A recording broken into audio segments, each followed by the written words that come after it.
Hello दोस्तों, आज के इस वीडियो में हम पढ़ने वाले हैं दलहनी फसलों के बारे में। यानी कौन कौन सी दालें हैं उन्हीं के बारे में जो है आज का ये वीडियो आधारित होगा। दोस्तों, ये कृषि जो भारतीय कृषि है इसका पार्ट 3 है। 2 पार्ट उर्जित जीएस एकेडमी में अपलोड हो चुके हैं और ये तीसरा वीडियो है जिसके तहत हम दलहनी फसलों के बारे में यानी जो पल्सेस होती हैं उनके बारे में जो है आज हम बात करेंगे। इम्पोर्टेंट है दोस्तों, आखिरी तक देखिएगा। बहुत सारे फैक्ट्स हैं जो यहाँ से पूछे जाते हैं, ठीक है।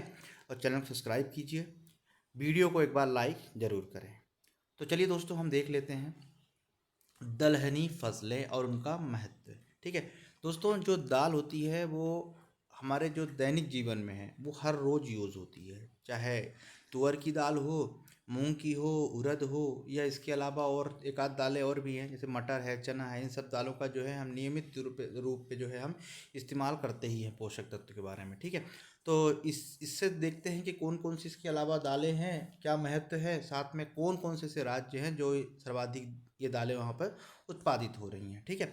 यही प्रश्नों में जो है ये एग्ज़ाम में ये पूछे जाते हैं। तो दोस्तों, दलहनी फसलों के अंतर्गत अब देखते हैं कौन कौन सी फसलें हैं जो इसके अंतर्गत आती हैं। तो दलहनी फसलों के अंतर्गत अरहर, जिसे हम तुअर बोलते हैं, चना, मटर, मसूर और सोयाबीन आदि को शामिल करते हैं, ठीक है। मसूर की दाल दोस्तों बहुत इंपॉर्टेंट होती है।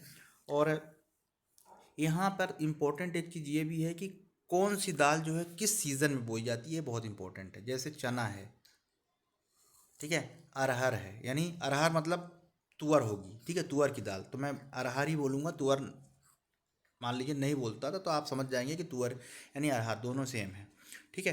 तो जो अरहर है ना, ये खरीफ की फसल है। अब आपके दिमाग में चीज़ आनी चाहिए कि खरीफ की फसल यानी कब बोई जाती है, कब काटी जाती है। तो दोस्तों, जो खरीफ की फसल है ना वो जून में बोई जाती है, ठीक है, जून के आखिरी में, क्योंकि ये इसमें बरसात पानी खूब चाहिए, तो जून में बोई जाती है। और जो है इसके बाद जो है काटी जाती है, ठीक है। चना, मटर, मसूर, ये ठीक है, ये तीनों जो है, ये तीनों कौन सी है, ये जो तीनों हैं ये तीनों हैं खरबी की फसल।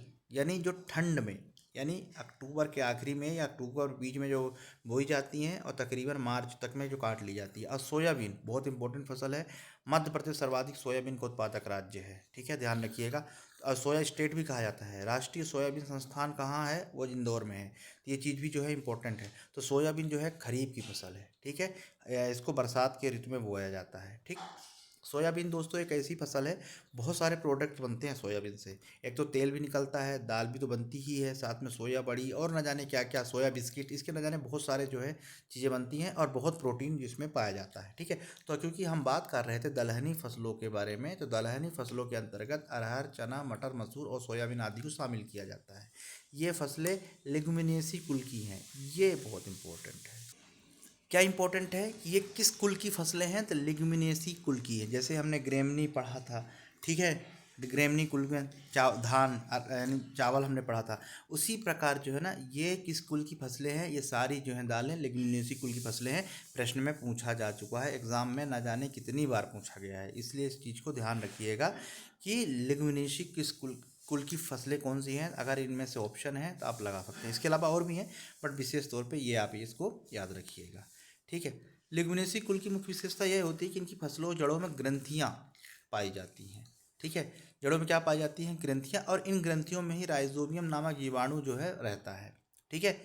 क्या पाई जाती है, ग्रंथियाँ पाई जाती हैं। लिग्यूमेनेसी जितनी कुल की फसलें होंगी उन सभी में इनकी जड़ों में ग्रंथियाँ पाई जाती हैं, और जो ग्रंथियाँ पाई जाती हैं उसमें जो है राइजोबियम नामक जो है जीवाणु पाया जाता है, ठीक है। अब राइजोबियम क्या है, तो राइजोबियम नामक जीवाणु वायुमंडलीय नाइट्रोजन का मिट्टी में स्थिरीकरण करके मिट्टी को नाइट्रेट की आपूर्ति करता है। इस प्रकार मिट्टी में नाइट्रेट की मात्रा बढ़कर दलहनी फसलें मिट्टी में उर्वरता बढ़ाती है। कहने का मतलब इसका ये है कि जो राइजोबियम है ना, ये क्या करता है, नाइट्रोजन का मिट्टी में स्थिरीकरण करके नाइट्रेट की आपूर्ति करता है।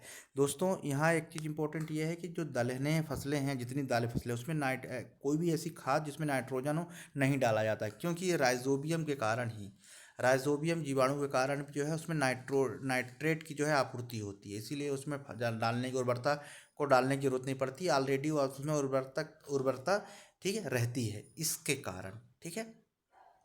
इस प्रकार मिट्टी में नाइट्रेट की मात्रा बढ़कर दलहनी फसलों में मिट्टी की उर्वरता बढ़ाती है। ठीक है, जिसमें नाइट्रोजन की डालने की ज़रूरत नहीं पड़ती है, जो भी हम उर्वरक डालते हैं। यानी राइजोबियम खुद ही जो क्या करता है, वायुमंडल से स्थिरीकरण के जो है नाइट्रेट में परिवर्तित कर देता है। ठीक है, ये इंपॉर्टेंट चीज़ है, तो इसको जो है ध्यान रखिएगा। ठीक है, अन्य फसलें बुवाई के बाद, अब देखिए जो दूसरी फसलें हैं बुवाई के बाद मिट्टी की पोषकता कम कर देते हैं। ठीक है, लेकिन वहीं जो लिग्नेसी कुल की फसलें हैं जिसमें राइजोबियम नामक जीवाणु पाया जाता है, ये क्या करता है कि उसकी पोषकता को बढ़ा जाता है।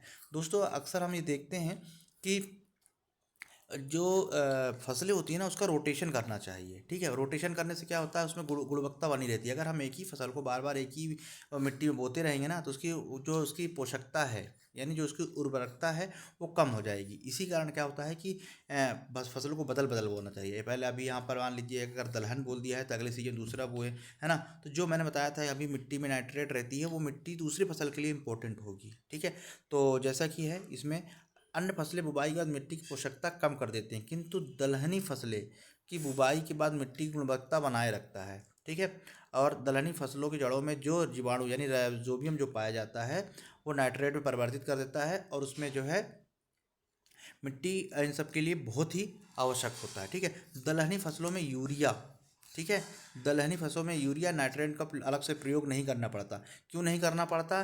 क्योंकि इसलिए नहीं करना पड़ता क्योंकि जो है ऑलरेडी इसमें नाइट्रेट जो है इसमें रहता है। कौन से? राइजोबियम जो जीवाणु के कारण। ठीक है, इसीलिए यूरिया का यूज़ नहीं किया जाता दलहनी फसलों में।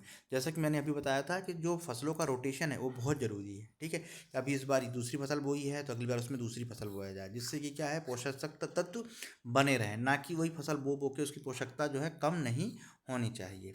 ठीक है, अब दलहनी फसलों को फसल चक्र में बहुत महत्वपूर्ण माना जाता है। ठीक, फसल चक्र मतलब बार बार रोटेट करके बोलना, फसल चक्र इसीलिए। ठीक है, अब क्यों माना जाता है इम्पोर्टेंट, इसका इसलिए माना जाता है, इससे क्या होता है कि जो मिट्टी की उर्वरता है ना वो बनी रहती है, पोषक तत्व जो है उसके बने रहते हैं। ठीक है, इसीलिए खाद ये जो दलहनी फसलें हैं इनको बोते रहना चाहिए, और उसके स्थान पे एक बार दलहनी फसल है, एक बार दूसरी फसल, फिर दलहनी, जिससे क्या है कि उर्वरता मेंटेन रहे मिट्टी की। ठीक है, एक खाद्यान्न फसल को लगाने के बाद जब काटते हैं तो खाद्यान्न फसल मिट्टी के पोषक मान को खींच लेती है, जिससे कि उसकी उर्वरता जो है कम हो जाती है। लेकिन वहीं दूसरी ओर अगर हम बात करें इसकी किसकी, दलहनी फसलों की, तो क्या करता है वो इसको बराबर मेंटेन करके रखता है। ठीक है, प्राकृतिक रूप से मिट्टी की उर्वरता को बनाए रखने के लिए दलहनी फसलों को लगाया जाता है। ठीक है, प्राकृतिक रूप से, यहाँ हम उसमें यूरिया नहीं डाल रहे हैं, अपने आप वो राइजोबियम जीवाणु के कारण क्या होता है, अपने आप उसमें उर्वरकता बनी रहती है। अलग से हमें किसी भी प्रकार की जो है अलग से किसी प्रकार की मतलब रासायनिक या हम ये कहें खाद डालने की आवश्यकता नहीं पड़ती है। खरीफ की फसल काटने के बाद तथा रबी की फसल को बोने से पहले दलहनी फसलों को बोया जाता है। ठीक है, बोया जाता है। दलहनी फसलें मिट्टी में नाइट्रेट की आपूर्ति करके मिट्टी की उर्वरता क्षमता को बढ़ा देती है। ठीक है, यानी जब हम रबी की फसल बोलने के बाद फिर हम खरीफ की फसल बोलते हैं, यही रीज़न है। ठीक, चलिए अब हम, ये तो हुआ दलहनी फसलों का महत्व क्या है। ठीक है, ये जो हमने पूरा पढ़ा कौन सी फसल थी, किस कुल की थी, और इसका विशेष महत्व क्या है, ये हमने जाना। अब हम थोड़ा सा देख लेते हैं एक एक फसल के बारे में। तो अरहर, चना, मटर, मसूर आदि रबी की फसल की ये दलहनें हैं। ठीक है, सोयाबीन खरीफ की फसल है। तो सोयाबीन, मूंग, उड़द, लोबिया आदि फसलें खरीफ की फसल ऋतु की दलहनी फसलें हैं। ठीक, दो चीज़ क्लियर हुआ। ये जो है ये रबी ऋतु की है, और ये जो है ये कौन सी ऋतु की है, ये खरीफ ऋतु की है। खरीफ ऋतु आप बिल्कुल डिस्क्रिप्शन आप जाके उर्जित जीएस अकेडमी में देखेंगे, पूरा डिस्क्राइब किया गया है, रबी, खरीफ, जायद, इन सभी के बारे में अच्छी तरह से डिस्क्राइब किया गया है। ठीक है, तो और उसमें जैसे अगर आपके दिमाग में अगर एक चीज़ आए कि खरीफ की फसल, तो आपको उसमें बहुत सारी चीज़ें आनी चाहिए। एक तो आना चाहिए तापमान कितना होता है उस सीज़न में, दूसरा आना चाहिए कि उसमें पानी कितना लगता है, कौन कौन सी फसलें हैं, किस क्षेत्र में होती हैं, ये चीज़ में आपको दिमाग में आना चाहिए। ठीक है, तो खरीफ की फसल ये सारी चीज़ें जो है आप वहाँ जाके देखेंगे तो आपको ये सारी चीज़ें वहाँ पर मिलेंगी। तो खरीफ की फसल के तहत सोयाबीन, मूंग, उड़द और लोबिया आती है, और चना, अरहर, मसर, मटूर मतलब मसूर, ये सब क्या है, इनको पानी की आवश्यकता उतनी ज़्यादा नहीं पड़ती है।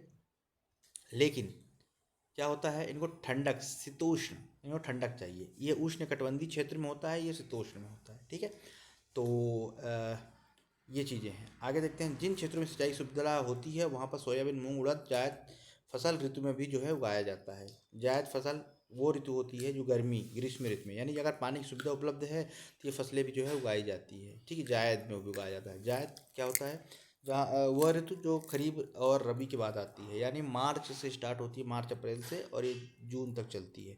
यानी गर्मी वाला 2 3 महीने जो सीजन है ये यही सीजन कहलाता है। ठीक है, यहाँ पर बेसिकली जो है ये जो पानी वाले जैसे फ्रूट्स, ककड़ी, खीरा और वाटरमेलन, ठीक है, ये सारी चीज़ें जो है यहाँ पर इसी ऋतु में बोई जाती है। ठीक है, चलिए हम आगे देखते हैं। इस प्रकार ठीक है, देश में दलहनी फसलों के उत्पादन में, देश में दलहनी फसलों के उत्पादन में मध्य प्रदेश राज्य प्रथम है। यानी कहने का मतलब ये कि पूरे देश में दलहनी जितनी दलहनी फसलें होते हैं सारी सर्वाधिक जो है उगाया जाता है मध्य प्रदेश में। चाहे चना हो आपका, चाहे तुअर हो या सोयाबीन हो, तो ओवरऑल मिला के जो है सर्वाधिक दलहनी फसलें कहाँ उगाई जाती है, मध्य प्रदेश में, याद रखिएगा।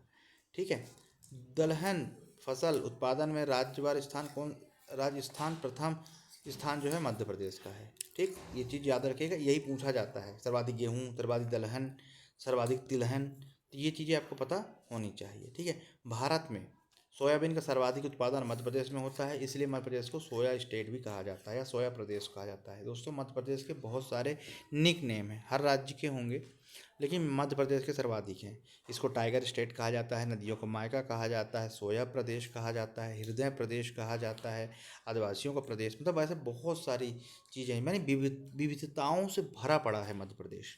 ठीक है, तो मध्य प्रदेश में सर्वाधिक उत्पादन जो है इसका होता है, और इसके बाद सेकेंड नंबर पे होता है महाराष्ट्र में सोयाबीन। ठीक है, प्रदेश का सोयाबीन उत्पादन सोया प्रदेश कहते हैं। ठीक, ये चीज़ ध्यान रखिएगा। इसका रिसर्च सेंटर इंदौर में है। देश में चना उत्पादन में मध्य प्रदेश का सर्वोच्च स्थान है। ठीक है, सोयाबीन हो गया, अब चना हो गया, सर्वोच्च स्थान कहाँ है, मध्य प्रदेश में है। देश में अरहर का सर्वाधिक उत्पादन महाराष्ट्र में होता है। इसके बाद उत्तर प्रदेश, गुजरात, मध्य प्रदेश, कर्नाटक, आंध्र प्रदेश देश के प्रमुख अरहर यानी तुअर उत्पादक राज्य हैं।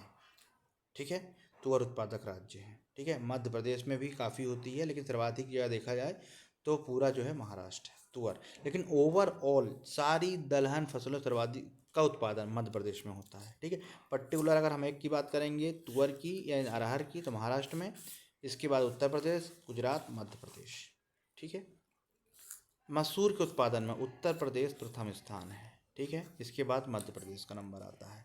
किसके उत्पादन में, मसूर के उत्पादन में।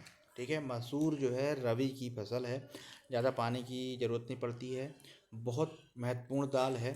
ठीक है, चलिए आगे देखते हैं। ठीक है, अगला है दालों के उत्पादन और उपभोग में भारत प्रथम स्थान है। कहने का मतलब जो है दालों का उत्पादन भी करता है और उपभोग भी जो है बहुत करता है। उपभोग यानी यूज़ करता है। भारत में दलहनी फसलों के उत्पादन में प्रथम स्थान होने के बावजूद इसका जो है आयात भी किया जाता है। बहुत यूज़ होता है और इतना उत्पादन होने के बावजूद भी ये है खपत इतनी ज़्यादा है कि उस पूर्ति नहीं हो पाती है, इसलिए इसका जो है आयात भी जो है करना पड़ता है। क्योंकि शाकाहारी जनसंख्या की प्रोटीन का प्रमुख स्रोत जो है ये दलहन ही है। दलहनी फसलों में ज़्यादा प्रोटीन लगभग सोयाबीन में पाया जाता है, 40%, 40% जो है प्रोटीन पाया जाता है सोयाबीन में। ठीक है, बहुत इंपॉर्टेंट फसल है और बहुत ही जो है इसको जो है अगर हम ये कहें कि सोयाबीन के मल्टीपर्पज़ है, जैसे कि मैंने अभी बताया था कुछ देर पहले कि सोयाबीन से तेल भी बनता है, सोयाबीन से बिस्किट बनते हैं, सोयाबीन की बड़ी बनती है, सोयाबीन की दाल बनती है, तो यानी मल्टीपर्पज़ है। ठीक है, यानी सर्वाधिक प्रोटीन जो है इसमें पाया जाता है। इसके अलावा बिस्किट बनते हैं, यानी बहुत सारे प्रोडक्ट जो है सोयाबीन के बनते हैं। विश्व में सोयाबीन का सर्वाधिक उत्पादन यूएसए में होता है। ठीक है, ठीक है, और दूसरे स्थान पर ब्राज़ील है। ठीक, ध्यान रखिएगा, सर्वाधिक सोयाबीन का उत्पादन कहाँ होता है, यूएसए में होता है। इसकी खोज कहाँ से हुई, तो दोस्तों इसकी खोज चाइना से हुई है। ये चीज़ ध्यान रखिएगा, ये चीज़ भी प्रश्न पूछा जा चुका है, चाइना से हुई। सर्वाधिक उत्पादन यूएसए में, सेकंड नंबर पर ब्राज़ील में। इसकी खोज जो है चीन से हुई है। और मध्य प्रदेश और भारत में सर्वाधिक उत्पादन जो है चाइना में होता है। भारत में सर्वाधिक उत्पादन मध्य प्रदेश में होता है। ठीक है, मध्य प्रदेश में। भारत में सोयाबीन का सर्वाधिक उत्पादन मध्य प्रदेश में होता है। ठीक है, भारत में दलहनी फसलों में सर्वाधिक उत्पादन सोयाबीन का ही है। यानी इतनी सारी दालें होती हैं जो भी हमने पढ़ा है, अरहर, चना, मसूर, मटर, सोयाबीन, तो इन सभी में सर्वाधिक उत्पादन किसका होता है, वो है सोयाबीन का। तो इस तरह से दोस्तों सोयाबीन बहुत महत्वपूर्ण फसल थी। और सारी जो है हमने दलहन के बारे में देखा एक एक फैक्ट, यही है। अगले वीडियो में जो है हम देखेंगे जो मोटे अनाज हैं, कौन कौन से मोटे अनाज हैं, किस ऋतु में बोए जाते हैं, उसका महत्व क्या है। ठीक है, तो इन्हीं सभी के बारे में जो है अगला वीडियो होगा। उम्मीद करता हूँ आप लोगों के लिए काफ़ी फ़ायदी हो रहा होगा ये सारे वीडियो। फोर्थ पार्ट आएगा बहुत जल्द, पढ़ते रहिए। कमेंट्स करें अगर आपको किसी चीज़ में दिक्कत आ रही है तो आप मुझे, अगर कोई सजेशन है तो आप मुझे कमेंट्स बॉक्स के माध्यम से बताएं। साथ ही साथ दोस्तों चैनल को सब्सक्राइब जरूर करें, शेयर करें। ठीक है, पढ़ते रहिए। नमस्कार।